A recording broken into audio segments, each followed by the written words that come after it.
I couldn't believe my eyes. Isabel, my spouse for 5 years, was shirtless on the lap of a guy in the hot tub below. Their expressions made it evident they were engaging in lovemaking activities. Fuming, I angrily filmed a brief video with my phone. Although I contemplated changing into swim trunks, I decided against it, opting to sit in the room, pondering why she didn't want me at the party. Working as a secretary for SG Funds, a hedge fund company, for about a year, she seemed genuinely happy. Now the reason behind her contentment became clear. Earlier that week, I came across a text on her phone regarding a company Christmas party with a +1 invitation.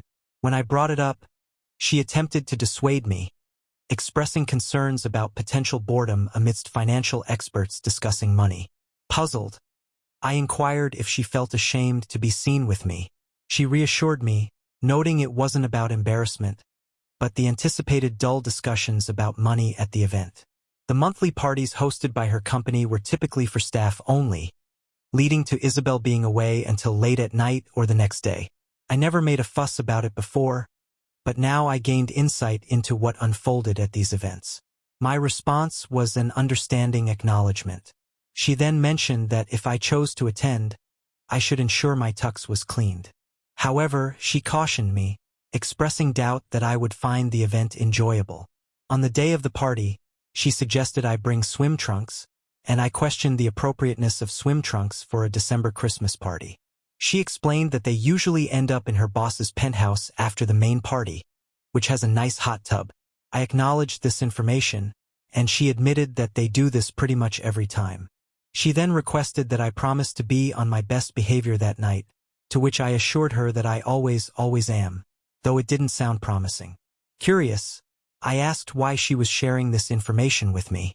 She explained that these parties could get quite wild sometimes, and she didn't want me to get upset, mentioning that the guys there are quite friendly and can get pretty handsy.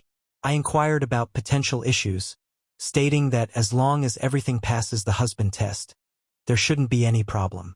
In response, she smiled and kissed me on the cheek without verbalizing anything. At the main party, Isabel introduced me to her friend Chloe, stating that I was her husband. Chloe smiled at me and questioned the term husband, suggesting that it was going to be fun and referring to Isabel as a wild and crazy girl. Wondering about the meaning behind Chloe's comment, Isabel smiled and giggled. She informed me that she needed to go mingle and instructed Chloe to accompany her to get something to drink, specifically asking for wine. Without giving me a backward glance, they left. I went to the bar, ordered her wine, and got a beer for myself. Despite scanning the area, Isabel was nowhere to be found. I searched for her but found no trace. After half an hour, I settled at an empty table, hoping she'd come looking for me. Meanwhile, I observed the lively dance floor, feeling ignored as people walked around me as if I were invisible. It seemed she was right. I wasn't having any fun, and I grew increasingly frustrated that my wife had abandoned me. After nursing my beer for a couple of hours, I decided to call it quits. If Isabel wasn't going to spend time with me, I'd head home and leave her with her friends. As I walked to the entrance, Isabel and Chloe approached with 3 other guys, one with his arm around Isabel's waist. Isabel skipped introductions, expressing a slightly intoxicated greeting of, "Oh, there you are." When she kissed me, I detected the taste of tequila and something else. I mentioned that I was about to go home since she had abandoned me 2 hours ago, asking where she had been. Isabel blushed, avoiding eye contact, as the guys smirked, and I chose not to confront them. Chloe explained that they had been having a few shots. Isabel looked puzzled at Chloe's explanation, leaving me curious about the situation. I asked Isabel about the shots, mentioning the taste of tequila and something else. She dismissed it, saying they were heading to Mason's place, where the hot tub was warming up, and she asked if I was ready.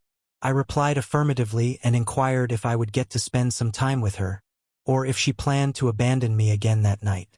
She assured me not to be silly and mentioned that I would see her later.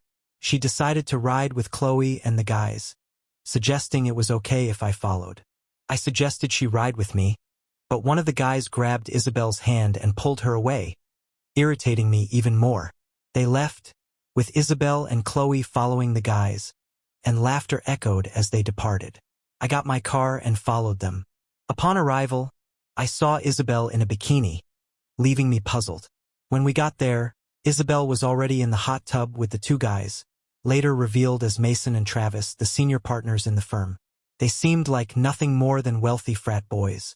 After they went outside, Chloe approached me and asked if I thought we could get together later tonight.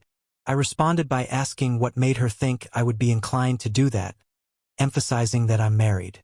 She expressed surprise, mentioning that she thought we had an open marriage based on Isabel's interactions with other guys, especially the way Isabel had kissed me earlier. Confused, I inquired about what she meant by the way Isabel had kissed me earlier. Chloe revealed that Isabel had already been with Mason and Travis. Disgusted, I felt a wave of nausea, and Chloe's expression changed as she realized my shock. She exclaimed, "Oh my God, you didn't know, did you?" I admitted that I didn't and asked how long this had been going on. Chloe disclosed that it had been happening ever since Isabel joined the company over a year ago. Shocked, I processed the information, realizing that Isabel had been involved with them the entire time, and I had no idea. I questioned if that was what she was doing at the party. Chloe disclosed that Isabel had been involved with two guys, and a few others, expressing apologies and assuming I knew about it.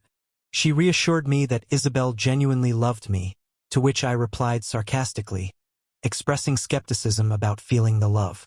Chloe suggested I go upstairs and change, hoping Isabel would keep herself under control with my presence. I scoffed at the suggestion but headed upstairs. That's when I saw her with those two guys. Despite my love for her, I found it intolerable and decided to confront her. Going downstairs, Isabel greeted me as I reached the bottom of the stairs, questioning why I wasn't in my bathing suit and if I was joining them in the hot tub. I grabbed her arm, pulled her into a nearby room, and closed the door, demanding to know if she would ever tell me about having an open marriage. I mentioned what Chloe had told me and played a video on my phone showing her with the two guys in the hot tub. I questioned the situation, wondering if she aimed to humiliate me further after abandoning me at the party. Isabel downplayed it, claiming they were just having fun, admitting to love-making acts with them, and asserting it didn't mean anything. Shocked, I disagreed, emphasizing that it meant everything. I took off my wedding ring and placed it in her hand, then removed her rings from her left hand. She asked what I was doing, and I told her I found her actions disgusting, expressing my current hatred towards her. I wished her a Merry Christmas, mentioned I would be seeing a lawyer about a divorce on Monday, and instructed her not to bother coming home.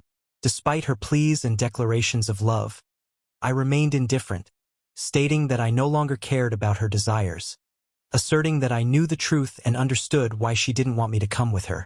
I bid farewell to Isabel and left. One of the guys, uncertain which one, called after me, questioning why I was leaving so soon and complimenting Isabel. I replied casually, saying she was now theirs, leaving the penthouse. I went downstairs to my car and drove home. Isabel began calling and texting me, but I ignored her attempts to reach me. Upon arriving home, I deleted her messages and blocked her number. I changed out of my tux, grabbed some trash bags, and started tossing her clothes and things into them. I put them into her car and pulled it out of the garage. I removed the garage door opener and changed the code so she couldn't get back inside. By then it was about 2:30 a.m., and I was dead tired. I fell on the bed and instantly went to sleep. I woke up the next morning to the sound of our house phone ringing. I picked it up without thinking. "Yeah," I said when I answered. Isabel called, requesting me to come and get her. I responded that she was no longer my concern. She pleaded for a conversation, but I insisted that any communication could go through my lawyer. I informed her about her car being in my parking space with all her belongings packed, and then I hung up. Despite her immediate call back, I disconnected the house phone, having no intention of encountering her face or hearing her voice again. I fell back on the bed and went to sleep, plugging the phone back in when I got up that afternoon. After I finally woke up enough to be coherent, I looked and saw that her car was gone. Good, maybe she finally got the message. I started looking online for a divorce lawyer and read all I could find about the divorce laws in our state. This was a community property state, but we didn't own any real estate, so that wouldn't be an issue. We had no children, so there would be no child support. She made as much, if not a little more than me, so I didn't think there would be any alimony. I also found that while most divorces in this state were no fault, there was a provision to file on the basis of infidelity, cruelty, or misuse. That would make the divorce more costly and take more time to resolve. But I didn't care about that. After looking, I noted the number for one Jenny Hawkins, attorney at law, and decided to give her a call on Monday. While making notes, my cell phone rang, and I noticed an unfamiliar number. Considering it could be Isabel or anyone else, I chose to answer. A female voice identified herself as Chloe and informed me that Isabel was staying with her for a few days. I confirmed my intention to proceed with the divorce. Chloe expressed concern for Isabel, describing her as a wreck, crying in her room and fearing a nervous breakdown. I remained indifferent, stating that Isabel brought it upon herself. Chloe inquired about any lingering feelings I might have for Isabel, to which I responded with current sentiments of hatred and disgust. I emphasized that Isabel had been unfaithful for over a year and had the audacity to publicly humiliate me, leading to the conclusion that our relationship was over. Chloe mentioned that Isabel loves me, and I responded skeptically, asking about Isabel's actions after I left and the duration of their stay at the penthouse. I questioned if she slept with Mason and Travis again, seeking clear answers. Chloe acknowledged that they all got together after my departure to console Isabel, suggesting I could have enjoyed the evening if I had stayed. I expressed disbelief, asking where people like her came from, and then ended the call saying goodbye. After hanging up, I noticed 2 text messages from unfamiliar numbers that arrived early in the morning after I had gone to bed. Upon checking, I found videos attached to them. One message stated, "Missed one hell of a party, bro." I played the video and witnessed Isabel engaging in lovemaking activities with 3 men at the penthouse. While Mason and Travis were recognizable, the third person was unfamiliar. The man I didn't recognize looked into the camera and spoke. "That's quite a wife you have there, brah," he said with a grin. "Too bad you weren't here." The second video was more of the same, except it ended with Mason having my wedding ring, as Isabel held it in her open hand. She looked at the camera with a smirk. My hatred for her only grew exponentially. I transferred the videos to my PC and made a copy of them for the lawyer. I thought about sending the videos to all of her friends and her family but decided against it, at least for now. The info I got from Jennifer's website indicated that I needed to be very careful about how I reacted to her actions. Any negative reaction on my part could easily undo my case, her site warned. Okay, so I decided to hold off for the time being. I didn't hear anything from Isabel or Chloe the rest of that day or the next, which was a good thing as far as I was concerned. I spent the remainder of the weekend eradicating Isabel's presence from the apartment. On Monday, I reached out to my boss, detailing the situation, and took a brief vacation, recognizing my diminished worth during this time. My boss, having experienced a divorce from an unfaithful spouse, empathized with my emotions. I contacted Jennifer's office, scheduling an appointment for that afternoon. En route to the appointment, I visited the bank, implementing measures to disentangle her from our joint account. I settled her joint credit card and subsequently canceled it, withdrawing half of our assets to establish a new account in my name. Jennifer elucidated the divorce laws in our state and proposed pursuing an alienation of affection lawsuit against her employers. Acknowledging the uncertain outcome given the evidence I possessed, I entrusted her with the decision concerning the delivery of legal papers. I opted for their office, intending for them to experience a degree of the public humiliation they subjected me to over the past year. After our meeting, I paid a retainer and returned home. On the way, I received a call from Chloe. "Hello," I answered. She proposed a meeting with Isabel that afternoon, to which I declined, following my attorney's advice to maintain distance. She offered Isabel's contact information after consulting with someone. After I provided Jennifer's contact details, Chloe attempted one last time to advocate for Isabel. I firmly rejected any possibility of forgiveness, asserting that Isabel could anticipate divorce papers soon. I concluded the call and proceeded home, stopping only to purchase a 12-pack of beer and a couple of packs of cigarettes. Having quit smoking when we first got married, I felt the need to engage in something to prevent destructive behavior. After arriving home, the house phone rang, and when I answered with a greeting, Mason Blake, my wife's employer, identified himself. Recognizing his voice from the party and noting a more professional tone, I acknowledged knowing who he was and asked about his intentions. Mason expressed awareness of my upset feelings about the events on Friday and claimed that they thought I was okay with my wife's activities at company gatherings. I questioned if he knew she was married during all this, and he admitted yes, but explained that Isabel had told them we had an open marriage, and he assumed I was okay with it. I pointed out that he never bothered to ask me about it and inquired about the videos they sent me on Friday night. Mason stated that the videos were Isabel's idea and apologized, expressing regret for the situation. He asked if there was anything he could do to make it up to me, to which I responded by outlining my terms. I mentioned my intention to kick his balls into the middle of next week, after he testifies against her in court, and the plan to sue him for alienation of affection. I made it clear that if he wanted to make amends, he should accept my terms without any argument and asked if he had anything else to add. He inquired if I was truly suing them, and I affirmed, emphasizing their violation of their own morals clauses over the past year while destroying my marriage. He dismissed it, claiming it was all in fun and they never intended to ruin my marriage. I questioned his expectations, expressing disbelief that I would applaud them for their actions. I suggested he might have been influenced by internet stories. He pleaded, proposing that we could work through the situation, and he worried that a lawsuit could ruin them. I dismissed it as not my problem and ended the call. Grabbing a beer, I went to the balcony for a smoke. I didn't hear from them until Wednesday, when they were served at Isabel's office. Chloe expressed disbelief at my actions, stating that I didn't give Isabel a chance to explain and highlighting her current humiliation. I remained indifferent, stating that I didn't care about Isabel's feelings after what she did, and instructed Chloe not to call again, slamming the phone down. A few moments later, I received another call from a number I recognized as coming from Mason's office. I answered, yelling, and he insulted me, threatening to kick my rear. He accused me of ruining his life and vowed to ruin mine in return. I slammed the phone down and called Jennifer to tell her about Mason's threat.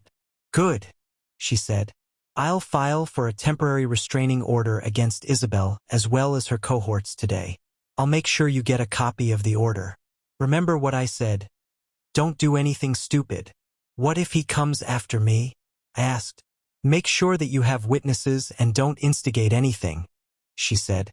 I understood what she meant. Later that afternoon, there was a knock on the door. True to her word, Jennifer had filed the TRO, and a courier had just delivered my copy. I decided to hedge my bet somewhat and purchased a small motion-activated camera to cover my front room. I also had a nice Louisville Slugger close to the front door, just in case. I figured if Mason or his accomplices intended to make good on their threats, I needed to have something for evidence, and I needed some means of protection. Things remained relatively peaceful for the rest of the week, thankfully. I didn't hear anything from Chloe, Isabel, or her boyfriends until Saturday night. That is, I was sitting on my balcony, nursing a beer and a cigarette, when I heard my doorbell. That was followed up by pounding on the door. I ground out my cigarette and went into the front room, looking out the peephole in the door. Sure enough, it was Mason, and I could discern someone with him. As the pounding on the door continued, he shouted for me to open up, claiming I was violating a restraining order. I informed him that I was calling the police, and he protested, yelling for me to open the door. I continued dialing emergency, and when the operator answered, I explained the situation at my door. The operator informed me that they had received multiple calls for that area and dispatched cruisers to my location. They advised against opening the door until the officers arrived, and I thanked them before ending the call. The pounding on the door continued, and I wondered if Mason was going to break it down. Clutching the bat tighter, I waited and heard a commotion. Looking through the peephole, I saw two large police officers putting cuffs on Mason and the other man with him. The officer knocked on my door, identifying themselves as police. I opened the door, and Mason looked at me as the officer led him back to the cruiser, yelling threats. The officer asked if I knew him, and I nodded, showing him a copy of my TRO. He read it, spoke into his radio, and informed me that they would be taking them downtown for the night. I explained my story, and he thanked me for the cooperation, expressing that he didn't think Mason would give me trouble for a while. I closed and locked the door, then returned to my balcony with a fresh beer. The news of Mason's arrest hit the papers the next day, with the headline reading, "Hedge Fund CEO Arrested." Over the next few days, articles revealed that several clients were leaving SG due to the company's involvement in ruining employees' marriages, impacting their bottom line. I thought, good. Returning to work the following Monday was challenging, but I managed to get some work done. After about 3 weeks of no contact, I received a call from Jennifer. She greeted me and asked how I was holding up. I replied that I was doing as well as could be expected. Jennifer informed me that Isabel had obtained an attorney, and they petitioned the court for marriage counseling. The judge had agreed, ordering 6 sessions starting that week. I inquired if they could mandate marriage counseling, and Jennifer affirmed that they could. She advised me to attend, explaining that not showing up could result in contempt of court, and even jail. I expressed my unwillingness to reconcile with Isabel, and Jennifer understood but emphasized the importance of my attendance. I reluctantly agreed, and Jennifer mentioned that if the counselor perceived no hope for reconciliation, they would inform the judge. I asked if there was anything else, and Jennifer revealed that Isabel's attorney informed her of Isabel's pregnancy. I expressed frustration at the prospect of waiting another 8 or 9 months for any legal actions. Jennifer confirmed this delay, adding that if the child is mine, I would be ordered to pay child support. On a positive note, she informed me that the judge approved a legal separation until Isabel gives birth. I sarcastically commented, and Jennifer provided the counselor's address, wishing me luck. I noted the information on my calendar.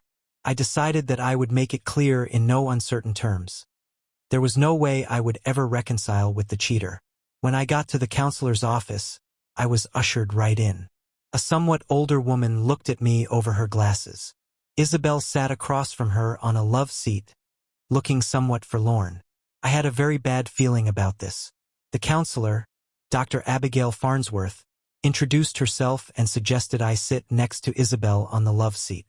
Opting for a smaller wooden chair at a 45 degrees angle to the love seat, I expressed my lack of choice in being there.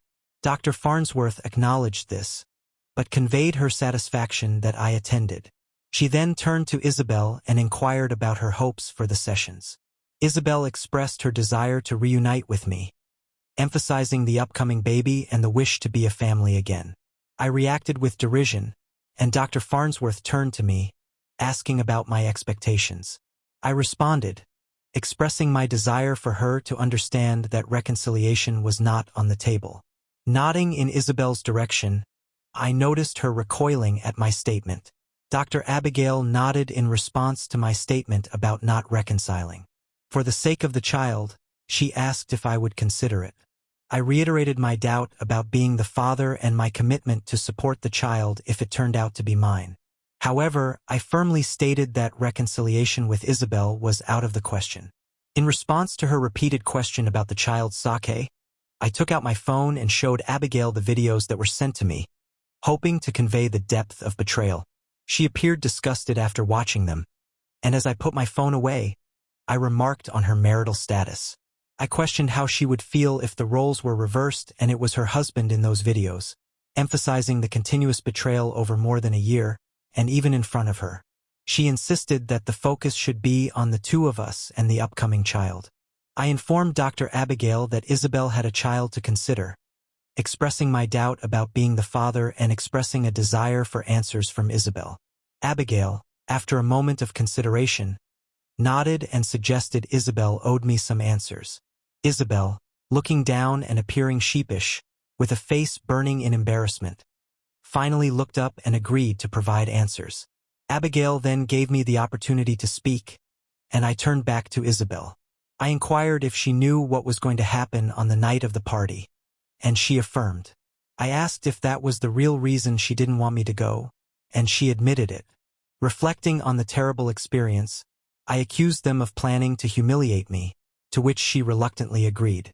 I further questioned if the intention was to humiliate me even more at Mason's place, and she confirmed it, appearing sheepish. I questioned Isabel about the duration of her involvement with the other men at SG, and she admitted it had been ongoing since she joined the company. Puzzled, I asked for the reason behind her actions, to which she casually replied that she enjoyed it, finding it fun, naughty, and exciting, making her feel handsome. When I inquired about the number of men she had been with, excluding me, she nonchalantly mentioned around 4 or 5 dozen. I expressed shock at the revelation, emphasizing the potential risks of venereal diseases. Outraged, I asked if she knew the father of the child she was carrying, and she admitted uncertainty. Confronting her expectation for me to raise and financially support the child, I criticized her, stating my lack of love for her anymore and expressing strong resentment, even hoping for a negative outcome. Isabel and the others appeared shocked by my words, and Isabel seemed on the verge of tears, though my anger remained unabated.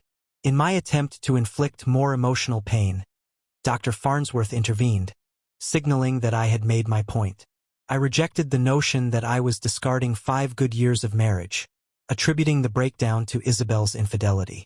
I contested the characterization of our marriage as 5 good years, emphasizing that the last year wasn't genuine, especially after Isabel's admission of involvement with 48 to 60 men and uncertainty about the paternity of her child.